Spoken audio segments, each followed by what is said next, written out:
Genesis chapter 47.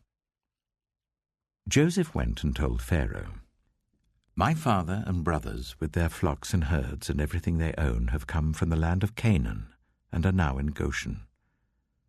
He chose 5 of his brothers and presented them before Pharaoh. Pharaoh asked the brothers, "What is your occupation?" "Your servants are shepherds," they replied to Pharaoh, "just as our fathers were." They also said to him, "We have come to live here for a while because the famine is severe in Canaan, and your servants' flocks have no pasture. So now please let your servants settle in Goshen." Pharaoh said to Joseph, "Your father and your brothers have come to you, and the land of Egypt is before you. Settle your father and your brothers in the best part of the land. Let them live in Goshen. And if you know of any among them with special ability, put them in charge of my own livestock." Then Joseph brought his father Jacob in and presented him before Pharaoh. After Jacob blessed Pharaoh, Pharaoh asked him, "How old are you?" And Jacob said to Pharaoh, "The years of my pilgrimage are 130. My years have been few and difficult, and they do not equal the years of the pilgrimage of my fathers." Then Jacob blessed Pharaoh and went out from his presence. So Joseph settled his father and his brothers in Egypt and gave them property in the best part of the land, the district of Ramesses, as Pharaoh directed. Joseph also provided his father and his brothers and all his father's household with food according to the number of their children. There was no food, however, in the whole region because the famine was severe. Both Egypt and Canaan wasted away because of the famine.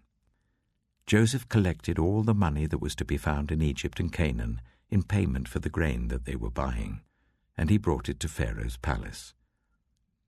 When the money of the people of Egypt and Canaan was gone, all Egypt came to Joseph and said, "Give us food. Why should we die before your eyes? Our money is all gone."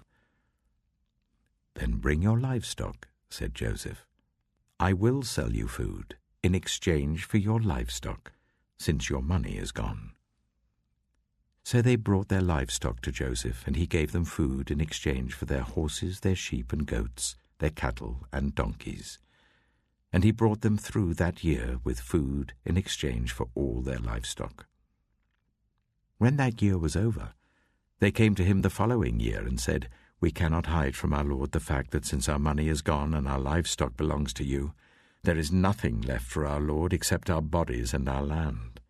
Why should we perish before your eyes, we and our land as well? Buy us and our land in exchange for food, and we with our land will be in bondage to Pharaoh. Give us seed so that we may live and not die, and that the land may not become desolate." So Joseph bought all the land in Egypt for Pharaoh. The Egyptians, one and all, sold their fields because the famine was too severe for them. The land became Pharaoh's, and Joseph reduced the people to servitude from one end of Egypt to the other. However, he did not buy the land of the priests, because they received a fixed allowance from Pharaoh, and had food enough from the allowance Pharaoh gave them. That is why they did not sell their land. Joseph said to the people, "Now that I have bought you and your land today for Pharaoh, here is seed for you so you can plant the ground. But when the crop comes in, give 1/5 of it to Pharaoh. The other 4/5 you may keep as seed for the fields and as food for yourselves and your households and your children." "You have saved our lives," they said. "May we find favor in the eyes of our Lord. We will be in bondage to Pharaoh." So Joseph established it as a law concerning land in Egypt, still in force today, that 1/5 of the produce belongs to Pharaoh. It was only the land of the priests that did not become Pharaoh's. Now the Israelites settled in Egypt in the region of Goshen. They acquired property there and were fruitful and increased greatly in number. Jacob lived in Egypt 17 years, and the years of his life were 147.